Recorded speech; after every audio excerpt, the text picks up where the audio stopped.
हाय बच्चा party, welcome to CUET at 24/7। बच्चों, जैसा कि आप लोग जानते हो कि CSAS पोर्टल आपका दिल्ली यूनिवर्सिटी में एडमिशन के लिए लॉन्च हो चुका है और वहां पे आपको अपनी सारी डिटेल्स फिलअप करनी होंगी। अब आप बच्चों के मन में एक सवाल आ रहा था कि सर ये फेज 1, फेज 2, फेज 3 के बारे में क्या करना होगा। इस पूरी प्रक्रिया में जो ये दिल्ली यूनिवर्सिटी में एडमिशन लेने की जो पूरी प्रक्रिया है, हमको क्या क्या चीजें फॉलो करनी है, किन किन चीजों के बारे में तैयारी पहले से ही करके रख लेनी है, ये प्रेफरेंस लिस्ट क्या होती है, ये सब्जेक्ट मैपिंग क्या होती है और कब कब किस किस जगह पे इन सारी चीजों का काम आने वाला है। तो बच्चों, ये वाली जो वीडियो मैं आपके लिए लेके आ रहा हूं, इस वीडियो में मैं आपको डिटेल में डिस्कस करने वाला हूं कि कॉमन सीट एलोकेशन सिस्टम यानी कि CSAS 2024 का क्या प्रोसीजर है।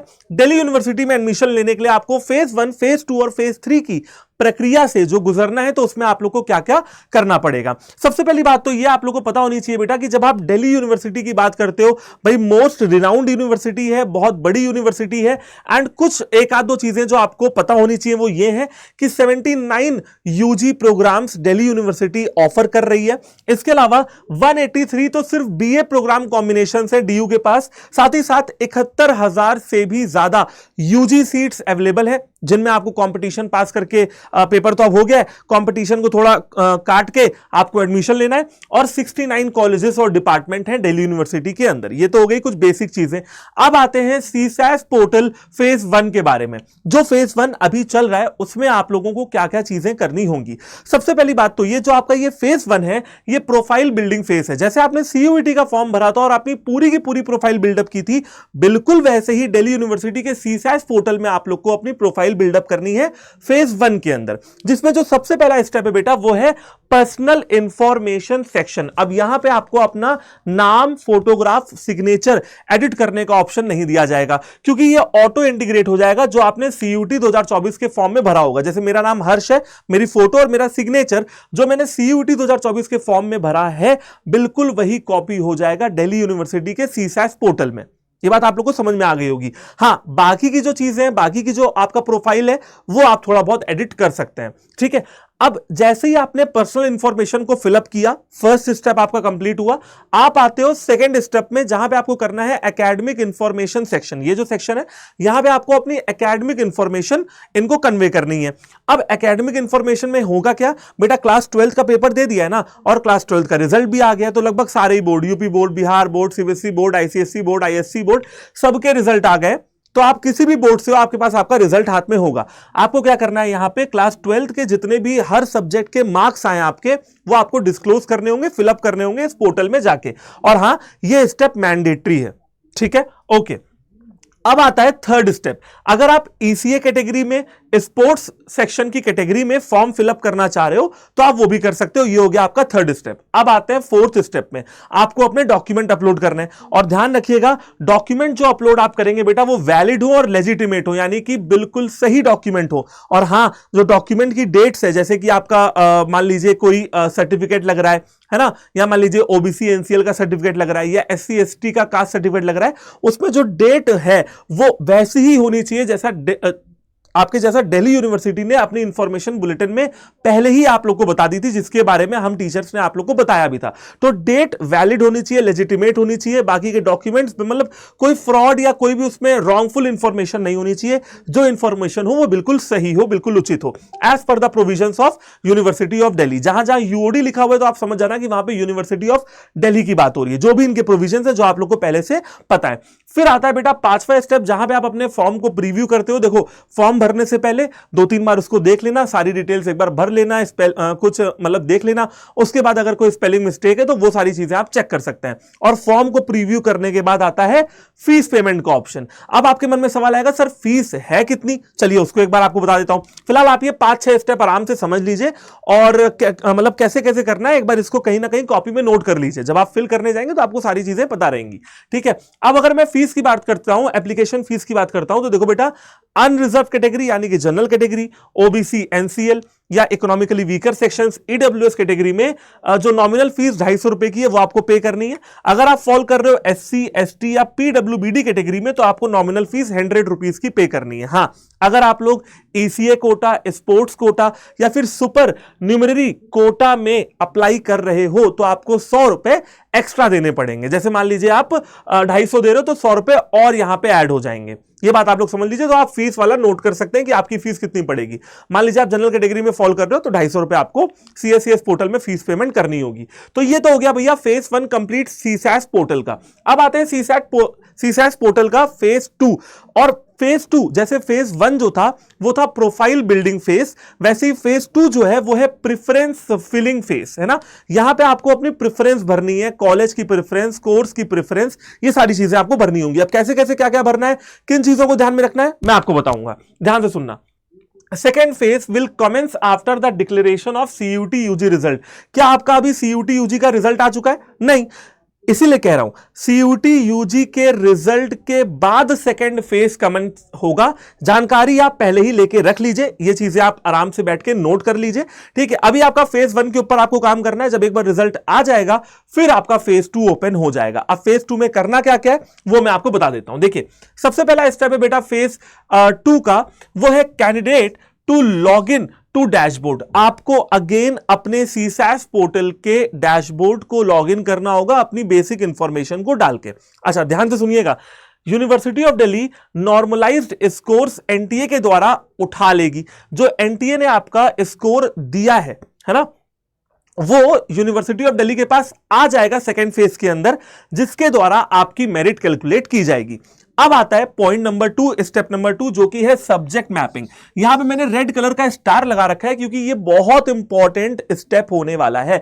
आपको ध्यान रखना है कि आप सब्जेक्ट मैपिंग करें, वो 1 to 1 करें, यानी कि जो आपका क्लास 12th का सब्जेक्ट है वो आप यहां पे मतलब जरूर से जरूर फिलअप करें। जीटी आप यहां पे फिलअप नहीं करेंगे सब्जेक्ट मैपिंग में, जो आपके क्लास 12th की चीजें वो भरेंगे, जीटी अलग की बात हो गई। तो subject mapping as per class 12th। फिर आते हैं थर्ड स्टेप, जो कि होता है बेटा चेक एलिजिबिलिटी। अब देखिए बेटा, वहां पे क्या होगा, जैसे ही आप सब्जेक्ट मैपिंग कर देंगे और आपका स्कोर आपके पास आ चुका है, उनके पास आ चुका है, आपके यूनिवर्सिटी ऑफ दिल्ली के पास स्कोर आपका है उनके पास और आपके सब्जेक्ट है। अब वहां पे एबल टू चूज प्रोग्राम्स ही और शी इज एलिजिबल फॉर। अब वहां पे पोर्टल में आपको यह बता दिया जाएगा कि आप किन प्रोग्राम्स के लिए एलिजिबल हैं और वहां पे आप अपनी एलिजिबिलिटी को चेक कर सकते हैं। एडवांस सर्च का ऑप्शन भी वहां पे आता है, जहां पे आप पर्टिकुलर कोर्स को या पर्टिकुलर कॉलेज को भी जाके चेकआउट कर सकते हैं। तो अपनी एलिजिबिलिटी आपने चेक कर ली। अब आते हैं फोर्थ स्टेप पे, जहां पे आता है providing program plus college preference. अब यहां पे अगेन मैंने यहां पे रेड स्टार लगाया हुआ है। रेड स्टार क्यों लगा हुआ है, बहुत ध्यान से भरना है। देखो, जो भी तुम्हारा प्रेफरेंस ऑर्डर है, जो भी आपका एप्लीकेशन या एलोकेशन हो रहा है ना सीट का, वो आपको यहां पे भरना होगा। देखो, किस कॉलेज में एडमिशन लेना चाहते हो और किस कॉलेज के किस कोर्स में एडमिशन लेना चाहते हो, वो आपको यहां पे फिलअप करना होगा। बहुत सिंपल है, ठीक है, जो कि आपने माइंड मेकअप अभी तक कर लिया होगा। अच्छा, एक चीज यहां पे बताई जा रही है कि देखो यार, जैसे ही तुमने एक प्रेफरेंस किया, मान लीजिए तुमने एक प्रेफरेंस सेलेक्ट किया, तुरंत उसको सेव कर लो। 2 किए सेव कर लो, 3 किए सेव कर लो, 4 किए सेव कर लो, है ना। ऐसा मत करना कि 10 चीजें सेव कर ली, मतलब 10 जो है प्रेफरेंस ले ली और आगे सेव ही नहीं किया। जैसे जैसे प्रेफरेंस ऐड करते जाओ वैसे वैसे उसको सेव करते जाओ। अब आते हैं अपने स्टेप नंबर 5 पे, जो कि है सबमिशंस। अब सबमिशन में देखिए क्या कहा जा रहा है बेटा, ये मान के चलना कि एडिटिंग का मौका नहीं मिलेगा, यानी कि you can not add and you can not delete the preferences. आप क्या कर सकते हो, सिर्फ रीशफल कर सकते हो। प्रेफरेंस को रीशफल करने का मतलब क्या है, जो 5वां प्रेफरेंस है उसको पहला कर सकते हो, पहले को दूसरा कर सकते हो, दूसरे को छठा कर सकते हो, छठे को 8वां कर सकते हो, बट ऐड और डिलीट नहीं कर सकते हो। यहां तक ये मान के चलना। तो यानी कि यहां तक जो आप प्रेफरेंस भरेंगे वो आपका फाइनल प्रेफरेंस रहने वाला है, ये आपको मान के चलना है। तो ये हो गया आपका फेज 2।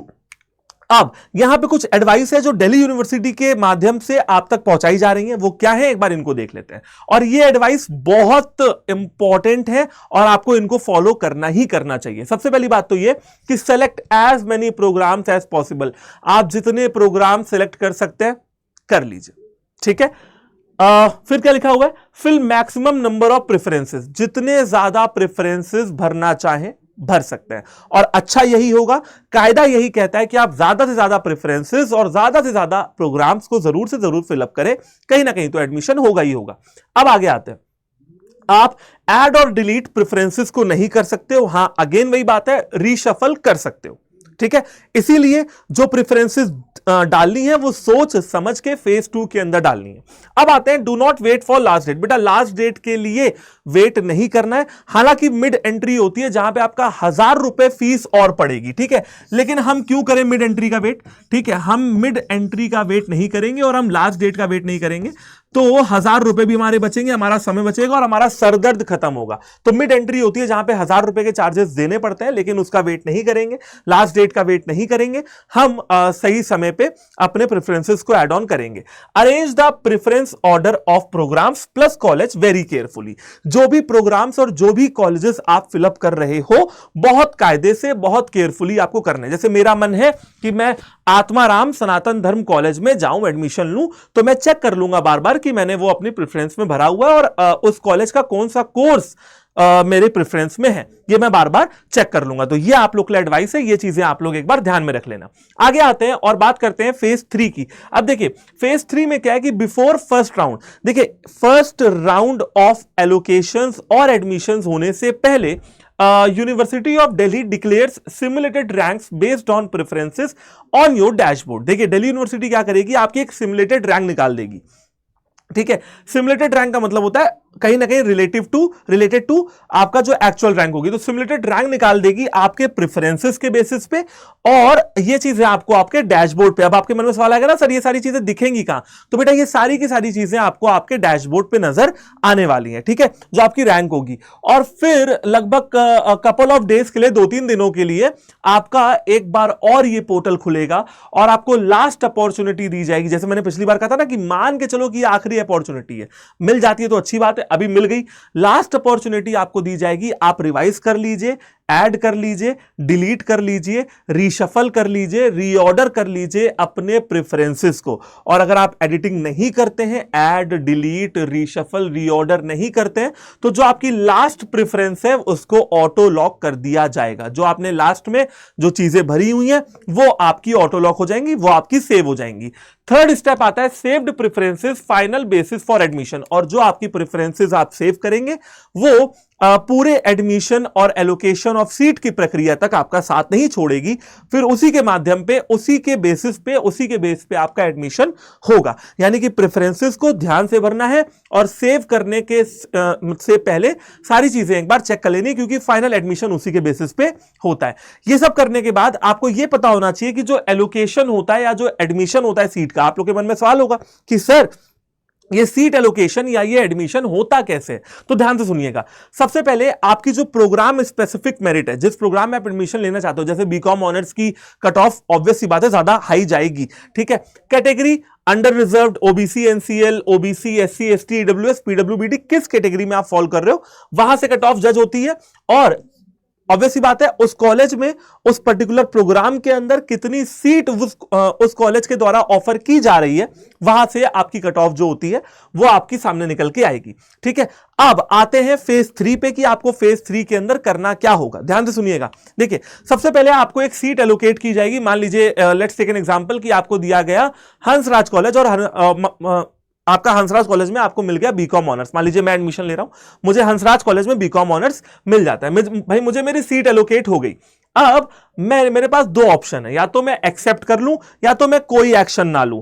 अगर मैं कोई एक्शन नहीं लेता हूं, एक्सेप्ट या फ्रीज नहीं कर रहा हूं, तो मेरा एलोकेशन लूज हो सकता है, मैं अपने एलोकेशन को गवा सकता हूं। यानी कि यह प्लान बहुत बेकार है, एक्शन लेना ही लेना है। अब अगर मैं एक्सेप्ट करता हूं तो दो चीजें हो सकती हैं, या तो वो रिजेक्ट हो जाए या तो वो अप्रूव हो जाए। अगर अप्रूव हो जाती है वो प्रेफरेंस या वो सीट, तो आप फीस की पेमेंट करके अपने एडमिशन को सिक्योर कर सकते हैं, है ना। तो ये आपका हो जाएगा एलोकेशन और एडमिशन का पूरा प्रोसीजर।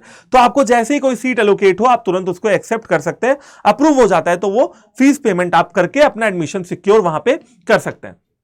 ठीक है, और बेटा लास्ट में मैं आपको ये बता देता हूं कि अपग्रेड और फ्रीज ऑप्शन के बारे में कि ये चीजें क्या होती हैं। देखो कुल मिलाके जैसे आपको मान लीजिए एक सीट मिल गई तो आपको अपग्रेड करने का ऑप्शन भी मिलेगा। ठीक है, और ये कैसे मिलेगा, देखिए फर्स्ट राउंड के बाद सेकंड राउंड के बाद थर्ड राउंड, जो सब्सिक्वेंट राउंड्स होंगे उनमें अपग्रेड करने का और फ्रीज करने का ऑप्शन होगा। देखिए ये है आपका आम जिंदगी, मतलब नॉर्मल जैसे आपका प्रोसीजर चल रहा है। आपको सीट एलोकेट हुई, आपने सीट एक्सेप्ट की, डॉक्यूमेंट दिल्ली यूनिवर्सिटी के पर्टिकुलर कॉलेज ने आपका वेरीफाई किया, फिर आपका एलोकेशन उस पर्टिकुलर कॉलेज के प्रिंसिपल ने या जो भी अथॉरिटीज है उन्होंने अप्रूव किया और आपने फीस की पेमेंट कर दी। समझ रहे हो ना बात को? सबसे पहले सीट एलोकेट हुई, आपने सीट एक्सेप्ट करी, डॉक्यूमेंट कॉलेज ने वेरीफाई करे, कॉलेज के डॉक्यूमेंट वेरीफाई करने के बाद आपका एलोकेशन अप्रूव हुआ और आपने फीस पेमेंट कर दी। ये है आम जिंदगी।